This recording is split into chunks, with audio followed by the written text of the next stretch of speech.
All right. So then so we talked about the sort of kind of the quark hypothesis of the coordinate structure. But then now I wanted to talk about a bit more about actually two things. One thing is about philosophical implication, but another thing is that how is it possible to test these kind of ideas or implications, or because about philosophy of physics and the philosophy of physics and philosophy and biology in the past, whether we should just expect that verification or refutation or change of the paradigm just takes time to come up with a very good experiment or formulate a hypothesis. This testing aspects of the theory. What do you think about it as a philosopher? Well, so it depends which aspect you're talking about. So I think one way. Let's focus on this hypothesis about each moment is reborn at each time, kind of thing. Okay.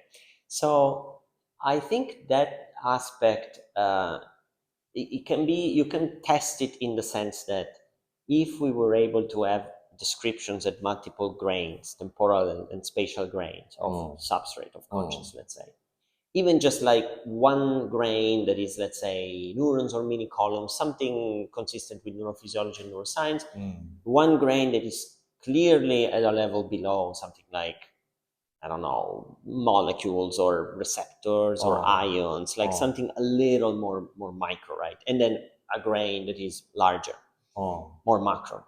I think that's a beginning where we can see that there is a grain, both temporal and spatial, that seems to fit more with everything that we can any way in which we can characterize consciousness from introspection, talking about both the quantity and the quality, right? So that's one way to test it, really, to validate the theory. But then another thing that I think is going to be philosophically very interesting is, of course, to check whether the notion of the physical and this idea of cause-effect power defined in operational terms is actually compatible with our more general view of the universe, meaning fundamental physics, ultimately, right?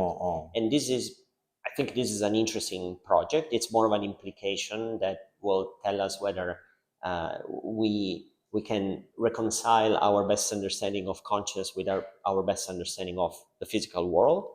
But in principle, it doesn't seem like this should be impossible. Actually, if anything, it might even clarify some aspects of our assumptions of how we should describe the physical world. So, and I think it is in line with some physical approaches to reality. So, I mean, if a physics is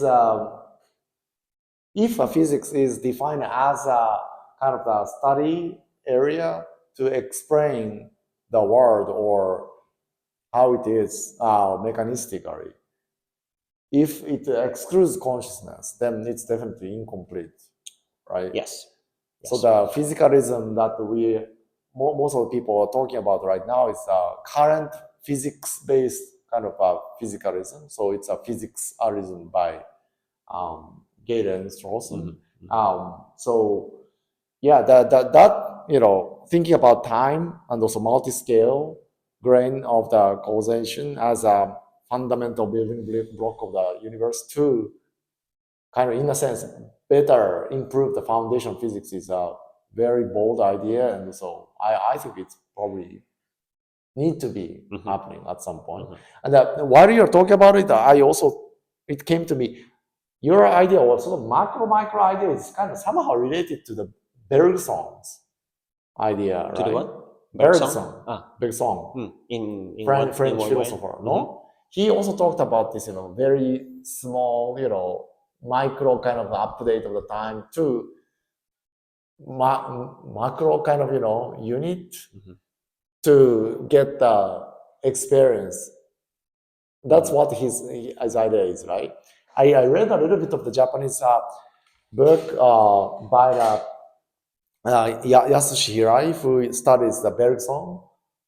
And then I forgot the details, but I thought that his idea or Bergson's idea is that some kind of time sequence is rotated in a sense, to vertically to generate sort of thickness of the time or duration to explain this moment or something like that.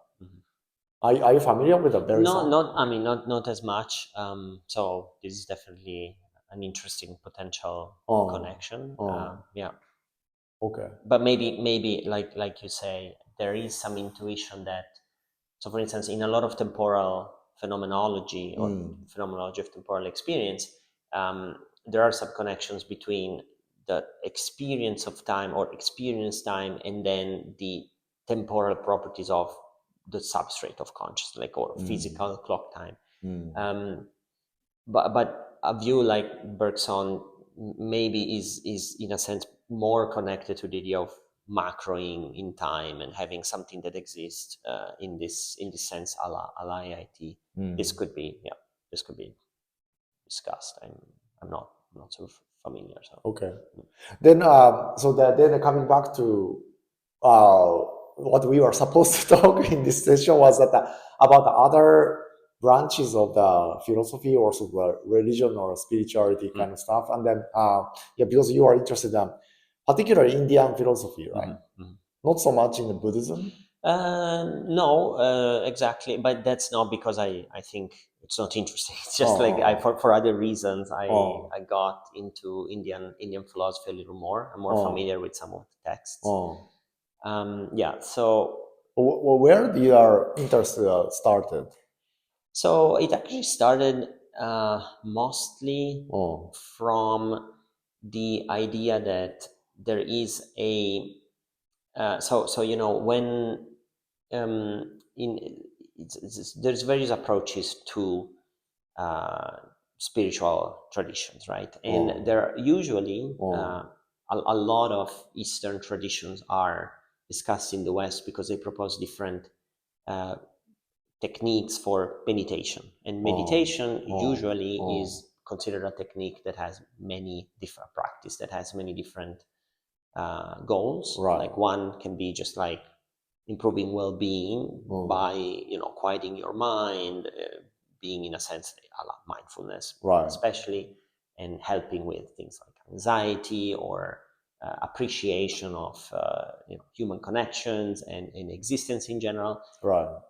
But what I found interesting is that there are some meditative practices that, in the context of Hindu philosophy and in Hindu religion, Hinduism, actually are only one of the ingredients of a more general philosophy, which is yoga philosophy, that has been discussed for many millennia, but more recently in the last century as really a sort of path towards happiness or enlightenment or liberation. And one thing that I really like about yoga philosophy is that, as I said, meditation is one of, let's say, 4 yoga practices that are crucial, but it is only one of 4, and the other 3 are what are called usually the yoga of basically action, which is called karma yoga, and the other one is the yoga of intellect, which is called jnana yoga, and the last one is the yoga of love or devotion, which is called bhakti yoga. And so I think this is interesting because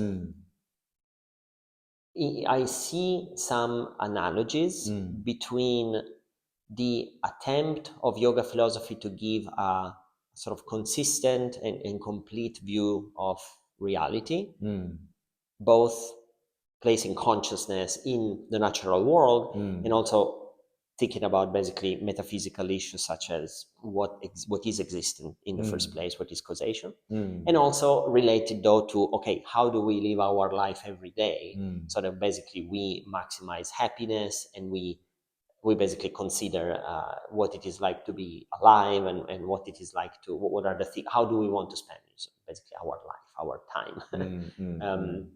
So one thing that I find particularly interesting about yoga philosophy is that it comes with a very specific metaphysics that talks about both consciousness and existence of the physical world and the world of causation. And it connects it, though, to practices that are supposed to be helpful to gain fulfillment, and also it discusses like an ethical dimension of how to live life and making ethical choices, given that there is a view of consciousness and its relationship with the physical world. So I'm saying this because I think ultimately one thing that we don't talk about as much for now is that every theory of consciousness, of course, is going to have a lot of ethical implications, and also potentially, I can say, existential implications. Like, how do you decide to spend your time and live your life in the face of death?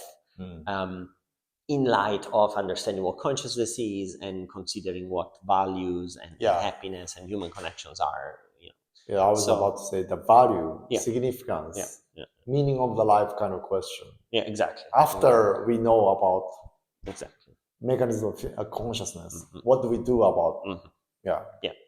So to me, it's interesting because yoga philosophy is this a very, very long tradition where there are all these pieces, and in a sense, I see IIT, or the approach of IIT to consciousness, as tracing some of the same steps in understanding what consciousness is, how it relates to the physical world, how it relates to existence itself or causation. But then there are these other pieces that eventually, I think, it's not that IIT isn't interested in discussing meaning of life and ethical questions, but there's some insights in that direction, I think.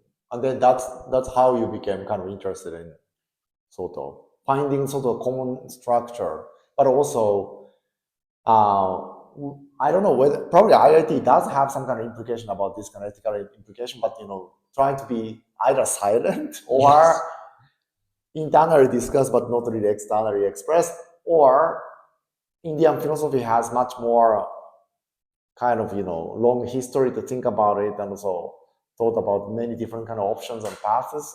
So you're kind of reading it as a sort of useful sort of future guide of this kind of ethical pathway that IIT can take. That's one thing. Yeah, so it's a very, very big conversation. Yeah, it's very big, yes. Because I also want to bring up that the interesting thing is that I believe yoga philosophy in general, Hindu philosophy, has had enough time to really delve into a lot of questions that I think have been then also present and maybe even imported in a sense in Western philosophy. And these questions go from metaphysical questions such as why is there something rather than nothing, why something exists in the first place, and then what is consciousness, how it relates to the fact that it seems like there is a physical world and then that is opposed to our experience and it's out there. What is this physical world? And then also questions such as, okay, once we understand what individual consciousness is, how do we deal with the fact that there seems to be a plurality of conscious entities, and yet there seems to be, why is there individual entities that are transient, and how does this relate to the idea that ultimately reality is one, and why things happen exactly in this sequence with this, there's endless possible realities that we can conceive. Why are things exactly this way?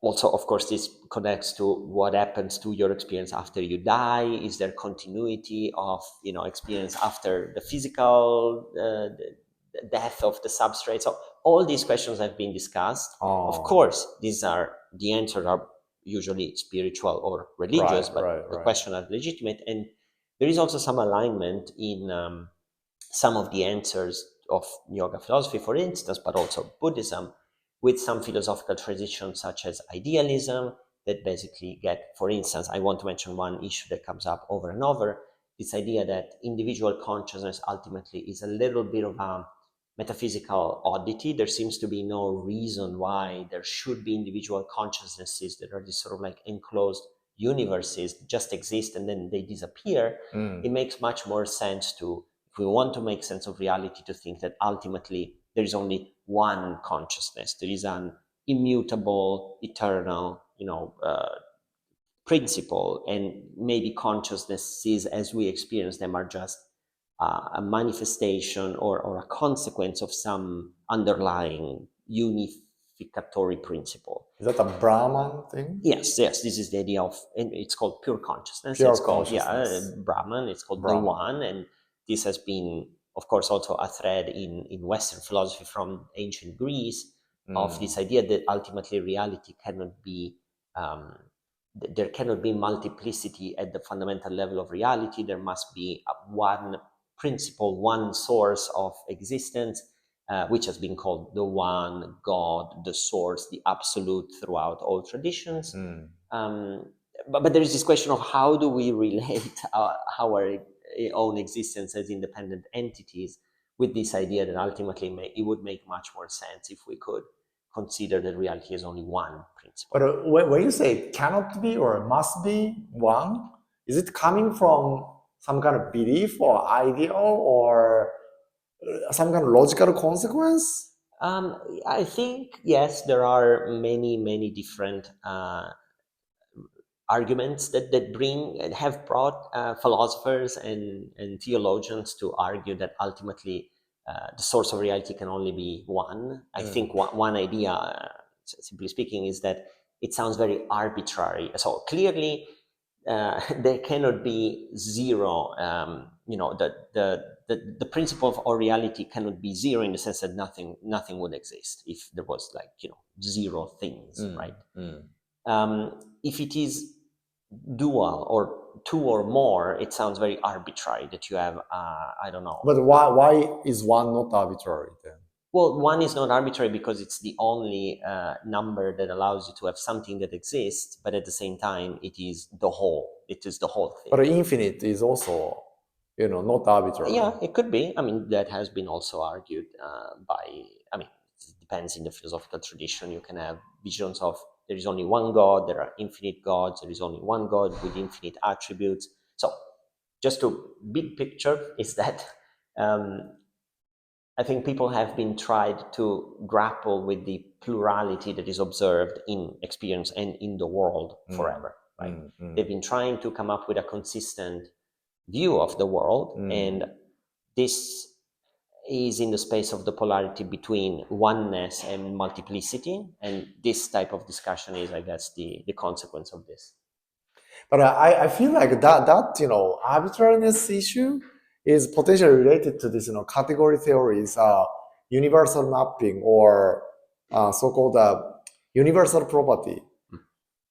Why there's a minimum or why there's a maximum is because it is a kind of desire. If you define some kind of relational property in some way, there must be some kind of entity or operation that always explains all the other things coming through this thing. That's called a universal property. Limits or products and things like that are there. Yeah. Okay, we can stop it for now, but sure.